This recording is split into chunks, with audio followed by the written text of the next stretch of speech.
하늘의 말씀 봅니다. 구약 시편 119편 65절로 72절입니다. 원래 88절까지인데 기도 때문에 중요한 앞부분을만 3분의 1 읽겠습니다. 119편 65절부터 72절입니다. 제가 읽어드립니다. 여호와여, 주의 말씀대로 주의 종을 선대하셨나이다. 내가 주의 계명들을 믿었사오니 좋은 명철과 지식을 내게 가르치소서. 고난 당하기 전에는 내가 그릇 행하였더니 이제는 주의 말씀을 지키나이다. 주는 선하사 선을 행하시오니 주의 율례들로 나를 가르치소서. 교만한 자들이 거짓을 지어 나를 치려하였사오나 나는 전심으로 주의 법도들을 지키리이다. 그들의 마음은 살쪄서 기름덩이 같으나 나는 주의 법을 즐거워하나이다. 고난 당한 것이 내게 유익이라. 이로 말미암아 내가 주의 율례들을 배우게 되었나이다. 주의 입의 법이 내게는 천천 금은보다 좋으니이다. 아멘. 복된 주인입니다. 우리가 흔히 말하죠. 고난은 위장된 축복이라고. 살아보면 그건 줄 알아요. 그 당시 모르는데. 그래서 고난의 때에 우리는 더 탄력 있게 튀어오릅니다. 스프링처럼. 고난의 때에 타인을 보는 시야와 삶과 인생을 보는 시야가 탁월하게 확장이 됩니다. 그래서 우리는 고난의 때에 더욱 남들을 축복할 수밖에 없습니다. 축복하죠.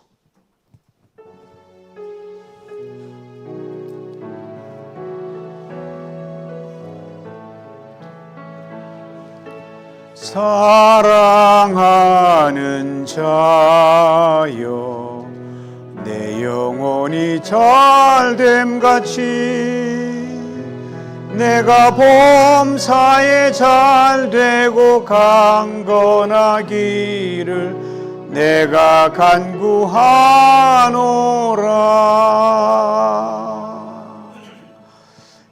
인생을 살다 보면 고난에 대해서 우리가 다 알 수 없어요. 그래서 평생 고난의 양파껍질 같아서 한꺼풀 벗기면 내가 이해한다 하지만 그 다음 또 쌓이는 거예요. 그래서 오늘은 그 고난이란 놈 한꺼풀 벗기면서 우리가 더 강력한 믿음의 엔진을 장착하는 복된 시간 될 수 있기를 축복합니다. 욥기에 이런 구절이 있어요. 인생은 고난을 위하여 났나니 불티가 위로 나름 같으니라. 맞는 것 같아요. 인생이 고생하러 태어난 것 같기도 하고. 네. 고난은 의인과 죄인을 가리지 않습니다. 고난은 부자와 가난한 사람도 가리지 않습니다. 또 강자와 약자도 가리지 않습니다. 노인과 젊은이, 심지어 어린아이도 가리지 않습니다. 높은 자와 낮은 자도 가리지 않습니다. 그렇습니다. 고난은 모든 사람들이 더불어 함께 가야 되는 아쉽지만 우리의 동반자입니다. 고난 my companion이에요. 그러게 고난은 힘들어요. 고통이 수반됩니다. 고난 당할 때 무엇보다 가장 힘든 게 뭐냐 하면요, 내가 당하는 고난과 이 전능하신 하나님의 능력이 연결이 안 되기 때문에 그래요. 아시겠습니까? 전능하신 하나님이 계시면 이 정도는 쉽게 해결되는, 이게 연결이 안 되는 거예요. 하나님은 전능하심을 알고 있는데 내가 고난을 당하나 이거죠. 그 사람들은 고민하고 의문을 품고 때로는 심한 회의에 빠집니다. 그래서 지금 내가 행복하면 하나님은 선하신 분, 참으로 좋으신 분, 능력이 있으신 분, 그렇잖아요? 내가 지금 행복하지 않으면요, 고난을 겪고 있다, 고통스럽다, 그럼 하나님 선하지 않으십니다. 능력도 없으십니다. 이렇게 극과 극을 달리죠. 이 말에 동의하십니까? C.S. 루이스 이런 말 했어요. 이것이 바로 고통의 문제다. 고난은 인생 없어요. 근데 고난 없는 행복만 바라면 그것으로 하나님의 선하심과 전능하심을 판단하려고 하면 그것처럼 고통스러운 게 없어요. 한쪽만 몰아가지고 하나님을 판단하면 이쪽에 또 다른 게 있는데 그렇게 힘들 수가 없어요. 고난 인간의 관점에서는 해결되지 않는 문제일 수가 있어요. 아니 해결 못해요. 그러나 하나님께는 그것이 언제나 해결 가능합니다. 하나님의 시간으로, 하나님의 방법으로. 다만 인간의 고난이 불가피한 문제요, 현실이라는 겁니다. 행복이 인간에게 늘 찾아오잖아요. 불행도 고난도 늘 찾아와요. 다만 주기만 좀 똑같았으면 좋겠어요. 그 예측을 하잖아요. 그죠? 예측을 못하죠. 오늘 여러분에게 이 모두 24절인데 8절씩 있는데 그 각각 8절이 히브리의 알파벳 하나씩으로 8번씩 8서 있어요. 이게 첫째 글자가 먼저 보이죠. 테드란 글자예요. 그 다음 이어진 8절이 여드란 글자고요. 그 다음에 카프란 글자인데 오늘 고난을 통과하는 이 시인이 이 세 단어에다가 고난을 갖다가 집어넣고요. 당구로 말하면 쓰리 쿠션을 치는 거예요. 바바바방. 고난 여기도 한 놈, 여기도 한 놈, 세 놈 다 잡아가지고요. 터지게 딱 치면 우리 박교부세 당구를 잘 치거든요. 탁 쳐가지고 한 방에 다 날려버리는 거예요. 분명히 고난인데 다 몰려올 때 탁 쳐가지고요. 다 날려버리는 거예요. 이게 오늘 시인이 우리에게 일깨워주고 시인이 가르쳐주는 바오입니다. 본문 67절을 봅니다. 고난당하기 전에는 내가 그릇 행하였더니 이제는 주의 말씀을 지킵니다. 72절들이 고백합니다. 고난당한 것이 내게 유익이라 이로 말미암아 내가 주의 율례들을 배우게 되었습니다. 전부 다 첫자가 이 테드란 짤들은 67절, 65절 쫙 테드를 시작하는 거예요. 첫 번째 글자 다시 한번 보도 테드입니다. 글자가 그러니까 65, 60, 72절까지 전부 다 시작이 우리나라는 구별이 안 돼요. 테드인데 이 글자 모양이 참 재밌지 않아요? 바구니 같이 크게 놓으면 이걸 이스라엘 백성들은요 뱀이 똥아리를 그 안에 들어가 있다고 생각하는 게 이 글자입니다. 그렇죠? 그 속에 9번째 철자거든요. 우리 동양에서 9 숫자 참 싫어하죠. 39살, 49살, 59살 그거 넘기면 간다고 그러잖아요. 9자 들어간 날에 결혼 날짜도 잡지 않습니다. 9자가 지내는 흉조 때문에 그렇다 그래요. 겉은 뱀의 모양이라 기분이 안 좋은데요. 근데 말입니다. 그 속에 하나님의 선과 축복이 담겨 있습니다. 이 8절 짧은 말씀 속에 무려 5번이나 좋습니다, 선합니다란 말이 계속 이어집니다. 첫 번째 단락 65절, 그다음 이어진 66절, 68절, 그 마지막 2절, 71절, 72절에 전부 다 좋습니다라는 단어가 들어있어요. 시인이 선합니다, 좋습니다라고 하는 지금 고난의 큰 바구니 속에 들어갔는데 이 시인은 고난이란 말보다 좋습니다, 선하십니다 이거를 고백하는데 이거 거슬러 올라가면요 창세기 1장까지 올라갑니다. 창세기 1장 3절 5절 들어보세요. 하나님이 이르시되 빛이 있으라 하시니 빛이 있었고 빛이 하나님이 보시기에 좋았더라. 하나님이 빛과 어둠을 나누사 하나님 빛을 낮이라 부르시고 어둠을 밤이라 부르시니라. 저녁이 되고 아침이 되니 이는 첫째 날이니라. 빛이 있으라 하시니 빛이 있었어요. 그리고 빛이 빛과 어둠으로 나뉘어졌습니다. 빛을 다시 빛과 어둠을 나누셨다. 이 말 속에 뭔가 참 은밀한 게 들어있다 생각 안 하셔요? 근데 빛은요 또 다른 빛을 만들어내고요. 빛은 또 어둠은 또한 빛으로 나아갑니다. 그러니까 하나님께는 빛과 어둠이 매일반이에요. 이 말씀과 더불어 봐야 할 이사야 45장 7절 말씀 들어보시기 바랍니다. 나는 빛도 짓고 어둠도 창조하며 나는 평안도 짓고 환난도 창조하나니 나는 여호와라 이 모든 것을 행하는 자니라. 볼 때마다 아멘 하지만 더 이게 환난이 아멘이 잘 나옵니까? 다 하나님이 지으셨다는 거예요. 어둠도 창조하며 환난도 창조하신다고 했습니다. 어둠과 환난, 즉 고난의 다른 표현입니다. 그러니까 인생을 살면서 겪게 되는 고난에 대한 설명, 바로 그것의 이해는 하나님으로부터만이 나온다는 거예요. 오늘 본문 시인이 그것을 분명히 깨달은 거예요. 그렇게 시인은 고난을 이야기하면서도 고난에 대한 말은 딱 2번밖에 없어요. 2번밖에. 여러분 힘들죠? 힘 안 드시면 어디 있어요? 고생 안 하시면 어디 있어요? 고난 다 있잖아요. 그럴 때는 입으로 말입니다. 힘들어 죽겠다, 고난이다 자꾸 그러면요 더 힘들어져요. 더 힘들어져요. 그 사람들은 입으로 초치지 말라 그러잖아요. 그렇게 그는 고백을 하는 겁니다. 앞서 67절 봅니다. 고난 당하기 전에 내 그릇 행하였더니 이제는 주의 말씀을 지킵니다. 참으로 귀한 고백. 내가 그릇 행하였습니다. 2가지로 살펴볼 수 있어요. 먼저는 문자 그대로 잘못했다는 거예요. 잘못하면 고생하잖아요. 길이 아니게 가면 쌩 고생하잖아요. 하나님이 그토록 마음에 깨달음 주고 가지 말라 하지 말라 했는데 결국 말 안 듣고 가는 게 우리 인간의 못된 심성 아닙니까? 그러나 어떻게 돼요? 아유, 난 다시는 그러지 말아야지. 그게 다 우리 인생 아닙니까? 또 하나는요, 나름대로 그게 옳다고 갔어요. 근데 고난을 당해보니까 그게 아니더란 말입니다. 멀리 보지 못하니까, 깊이 깨닫지 못하니까 자신의 무죄를 깨닫는 거예요. 그래서 내가 그때는 하나님의 뜻을 분별하는 줄 알았는데 이게 아니었구나, 정반대였구나 이렇게 깨닫는 거죠. 이미도 많은 축복을 받았는데 왜 나만 이렇게 고생하는 거예요? 왜 나는 저 사람이 나니 얼마나 덜 받는 거야? 지나보니 내가 제일 많이 받았더라.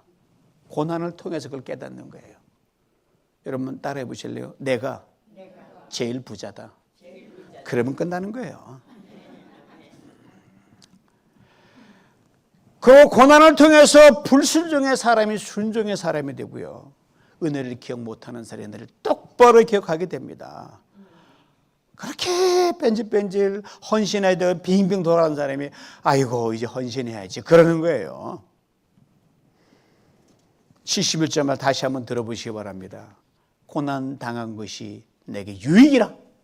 이로 말미암아 내가 주 율례들을 배우게 되었습니다. 벌써 고난의 유익이랍니다. 왜요? 다 이해할 수는 없지만 선하신 하나님이 고난을 허락하셨기에 또한 그 고난 반드시 선한 목적을 가지고 있기 때문입니다. 훗날 바울이 이 시인의 고백을 멋지게 기가 막히게 인터프리트했어요. 우리가 알거니와 하나님을 사랑하는 자 곧 그 뜻대로 부르심 이룬 자들에게는 모든 것이 합력하여 선을 이루니라. All things work for good. 바로 이 고난의 진행은 본래적 속성, 그건 하나님의 선하심이 있다는 것. 이것을 잊지 않으면 말입니다. 하나님의 은혜의 사람으로 언제든지 우뚝 일어설 수 있습니다. 여러분 어둠이라고 다 같은 어둠 아닌 거 아시죠? 예수 믿는 우리에게는요, 어둠도 밤도 고난도 하나님의 선을 이루고 하나님의 축복이 담겨있는 신비한 축복의 바구니란 말입니다. 그 속에 뱀이 또아리를 트고 저것을 아이고 무서운데 그 속에 우리는 뱀이 아니라 하나님의 축복이 뱀 밑에 깔려있는 거, 이걸 보실 수 있어야 돼요. 이것을 깊이 깨달은 시인이 첫 번째 단락 마지막에서 이렇게 탁월한 고백을 합니다. 72절입니다. 주의 입의 법이 내게는 천천 금은보다 좋습니다. 고난 중 시인이 자신의 잘못된 걸 알게 됐습니다. 하나님의 뜻을 분명히 깨닫습니다. 그래서 고난 중에 더 크게 들려지고 더 깊이 깨달은 하나님의 말씀이 최고다. 권사님 기도했지만 말씀밖에 없는 거예요. 천천 금은보다 좋다. 도대체 천천 금은이 얼마나 될까? 100만 달러? 1000만 달러? 여러분 값으로 계산이 안 돼요. 성경 연구원 허버트 로키어 박사가요, 바티칸 도서관에 히브리 원문성이 사본으로 되는 게 있는데 그 성경에 대한 이런 에피소드를 소개합니다. 오래전 이탈리아 사람 유대인들이 우연히 가서 그 엄청나게 큰 자기 언어로 된 성경 큼직한 걸, 무게가 한 140kg 돼요. 성경 무게가. 그걸 딱 보더니 야, 원더풀. 그 소리가 소문 타고 퍼져나가자 러시아에 있는 유대인 연합회가 그 성경 무게만큼 금덩어리 줄 테니까 우리에게 파십시오 그런 거야. 그래서 교황 율리우스 2세가 뭐 혹하는 말이지만 내가 하나님 말씀과는 결코 바꿀 수 없다. 그리고 로케가 이렇게 덧붙입니다. 수천 개의 금은 조각도 하나님 말씀의 가치는 결코 미치지 못한다. 그렇지만 말씀의 가치, 말씀의 무게는요, 정말 아는 사람에게는요, 돈과 안 바꿔요. 어떤 보안과도 안 바꿔요. 고난이 바로 우리를 이 말씀의 분명한 가치와 진가를 깨닫게 해준다는 말씀이죠. 그래서 주님 말씀하시잖아요. 사람이 떡으로만 사는 게 아니다. 달러로만 사는 게 아니다. 원어로 사는 게 아니다. 하나님의 나오는 모든 말씀으로 사느니라. 이게 고난에 주는 가장 큰 축복입니다. 이제 둘째 단락으로 가보는데 73절부터 80절까지인데 이놈은 또 한 단어로 되는데 야드란 단어예요. 목사님 좀 보여주시죠. 야드. 이게 두 번째 단어인데 실제 책에 보면요 이렇게 찍어가지고 이거는 커 보이는데 훨씬 요거 한 10분의 1밖에 안 돼요. 야드란 단어가 점같이 생겼는데요. 히브리 알파벳의 제일 작은 자예요. 글씨예요. 근데 이 글씨가 없으면요 어느 글자가 단어가 완성이 안 돼요. 이놈 빼면 완성이 안 돼요. 그래서 이 야들 이렇게 부릅니다. 하나님의 능력이 시작되는 점, 하나님의 은혜가 시작 출발점 이게 요 글씨다 그러는 거예요. 신명기 7장 7절 지난주에 말씀드렸죠. 내가 너희를 기뻐하고 너희를 택하는 너희가 다른 점 수가 많아서가 아니다. 강해서가 아니다. 제일 약하고 제일 적어서 너희들을 택했다 이 말이에요. 가장 적다. 바로 야드란 존재예요. 점밖에 안 된 너희들. 시인이 바로 내가 이 점 하나, 티끌 하나밖에 안 된다는 걸 발견을 했어요. 여러분 성경에 야곱이라는 인물 알죠? 야곱이라는 단어 쓸 때 요거 먼저 찍어야 돼요. 야곱이라는 단어에 히브리 원어로 이렇게 여기 먼저 야드가 시키했어요. 이스라엘이라는 단어 알죠? 요것도 요만 단어로 야드란 단어로 시작을 합니다. 한 인간이든 나라든 언제나 점에 불과하고 아무것도 아니란 말씀이 바로 이 야드란 단어에 들어있는 거예요. 그렇습니다. 여러분 제가 아무것도 아닌 걸 깨달을 때 하나님은 비로소 우리의 모든 것 되십니다. I am nothing, God is everything. 영어 참 쉽죠? 따라해 보실래요? I am nothing, God is everything. 그러면 다 통해 미국 전역에서. 이걸 리얼하게 깨닫게 해주는 게 바로 고난이에요. 두 번째 달라가 시인은 오늘 73절에 이렇게 고백합니다. 주의 손이 나를 만들고 세우셨사오니 나로 깨닫게 하사 주의 계명을 배우게 하소서. 무슨 말입니까? 하나님 나를 지으시니가 당신이십니다. 나를 부르시니도 하나님 당신이십니다. 나의 나된 것은 다 하나님의 은혜입니다. 이 하나님 앞에 이제는 교만하지 않고 점으로 살겠습니다. 언제나 하나님 더 알기를 힘쓰고 말씀대로 살아 평생 배우고 살겠습니다. 이 말이에요. 이제 오늘 본 마지막 단락 81절, 88절을 보는데 요 단어는요, 또 카프란 단어인데 이렇게 생겼어요. 속이 비었나요? 꽉 찼나요? 텅 빈 글씨예요. 초대교회 교부들은 이것을 선물이나 축복을 받으려고 내민 손과 같다 그래요. 누구의 선물 받으려면 꽉 쥐면 못 내밀잖아요. 텅 빈 손이 아름다운 겁니다. 텅 빈 인생이 귀한 겁니다. 내 손에 아무것도 없는 것, 이게 축복이란 거 아세요? 왜? 누군가가 나를 채워줄 수 있으니까. 이게 카프란 단어가 지닌 의미예요. 고난 중에 우리 손은 텅 빕니다. 고난이 이리 치고 사방에 두들겨 패면요, 가진 거 다 털리니까 텅 비어버려요. 더 이상 움켜질 힘도 없어요. 내 손은 비었지만 하나님이 그걸 채우십니다. 다른 사람도 아닌, 최강대는 미국도 아닌 하나님이 채우신다는 거예요. 시인이 그걸 분명히 깨달았어요. 텅 빈 손 하나님께 펼쳐들면서 시인이 외치는 고백을 들어보셔요. 81절 82절에요. 나 영혼이 주의 구원을 사모하기에 피곤하오니 나는 주의 말씀을 바랍니다. 내 눈이 주의 말씀을 바라기 피곤합니다. 성경 읽으면 눈이 터지도록 읽어보신 적 있으셔요? 이어지는 83절은 기가 막힌 말씀이에요. 들어보요. 내가 연기 중에 가죽 부대같이 되었으나 주줄레들을 잊어버리지 아니합니다. 가죽 부대란 물이나 포도주를 담는 부대예요. 근데 가죽 부대 탁탁 탄력이 있어야 다 담기는데 연기에 그을려져 가지고요 오그라드는 거예요.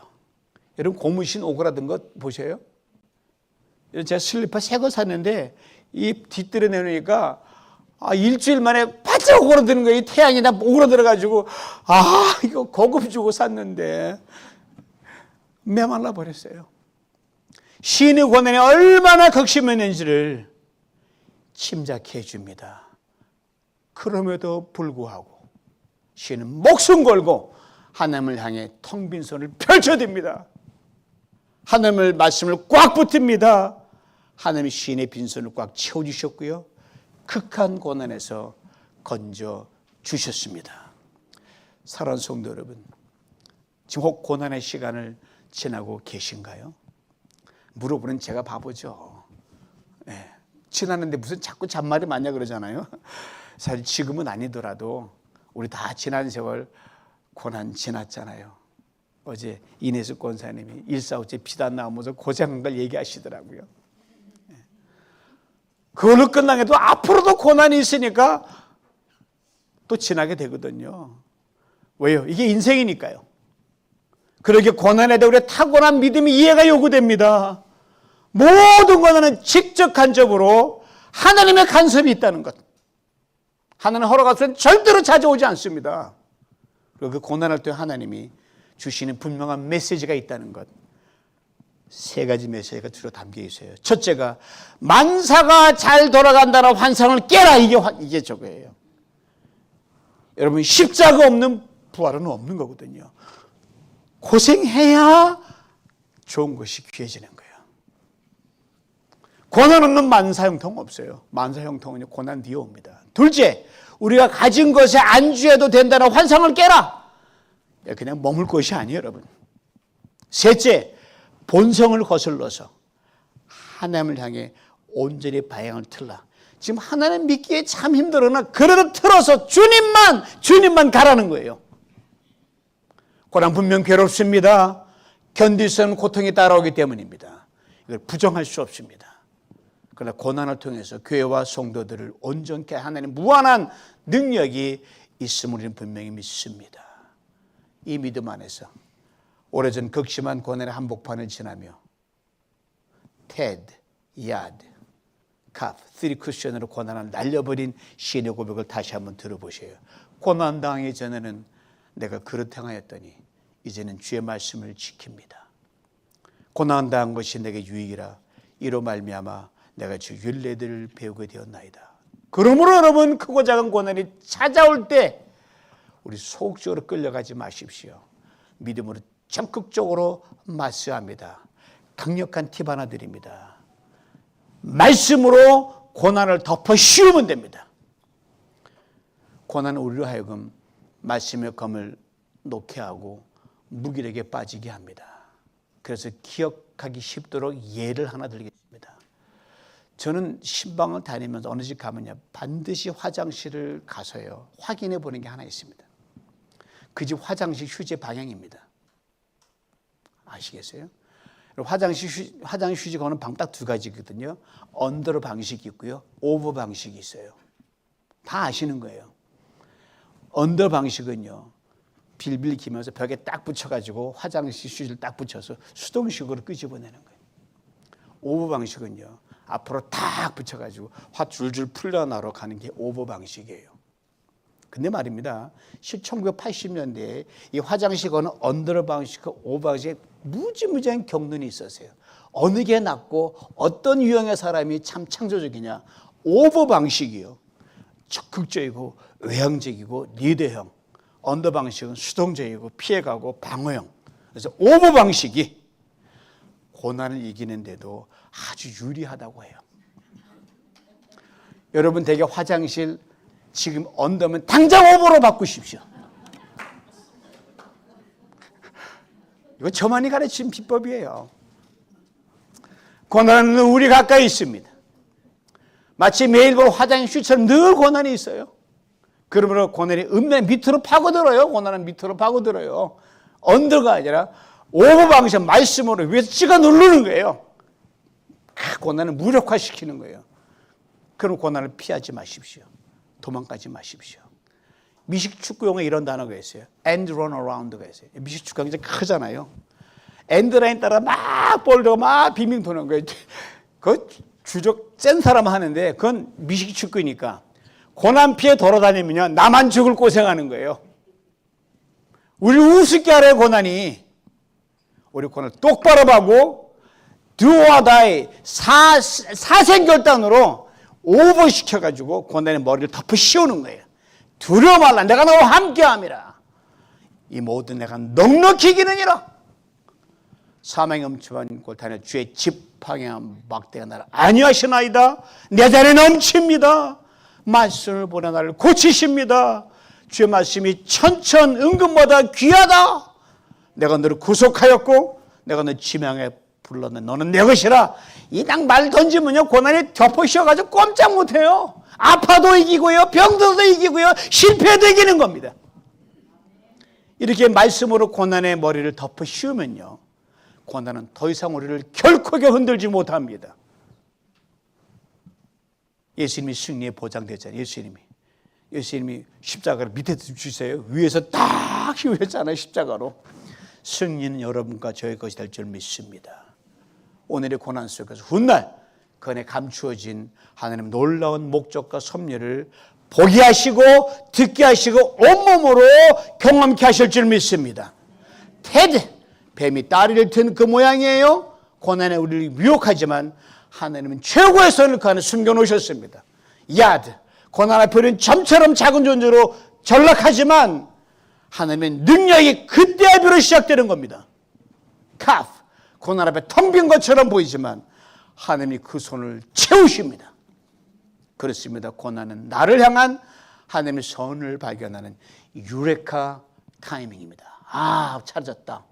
고난은 하나님의 능력과 은혜가 다시 시작되는 새로운 타이밍입니다. 고난은 나의 텅 빔이 비로소 채워지는 충만의 시간입니다. 그러므로 거대한 고난 앞에서 우리가 선포할 말씀이 그것뿐입니다. 고난 당한 것이 내게 유익이라 이르되 내가 주의 윤례를 배우게 되었나이다. 이 고백 위에 하나님께서 우리 모두를 긍휼히 여겨줄 줄 믿습니다. 교회를 새롭게 하실 것입니다. 고난의 구름 뒤에 숨겨둔 찬란한 은혜와 축복으로 여러분의 삶을 덮으시고 교회를 회복시키실 줄 믿습니다. 이 은혜를 다 받아 누리시길 주님의 이름으로 축원합니다. 하나님 아버지, 오늘 말씀을 통해 고난이 우리를 무너뜨리는 것이 아니라 주의 말씀을 배우게 하시고 주님의 은혜를 경험하게 하는 유익임을 알게 하심을 감사합니다. 고난에 몰려와도 두려워하지 않게 하옵소서. 말씀으로 덮어씌워 승리하게 해주시옵소서. 고난을 피하지 않고 믿음으로 직면하여 두려워 말라 내가 너와 함께함이란 맞출 약속을 굳게 붙들고 승리하게 하옵소서. 전능하신 하나님, 여기 연약한 분 다 있습니다. 점처럼 시들어가는 인생이라고 탄식하는 분들 많이 있습니다. 텅 비었다가 아파한 분만 주여 덮어 씌우시고 아버지 손을 발견해 가시고 능력까지 시작이 되게 만들어주시고 충만함을 채워주는 역전의 시간 되게 하여 주시옵소서. 예수 그리스도의 이름으로 기도하옵나이다. 아멘.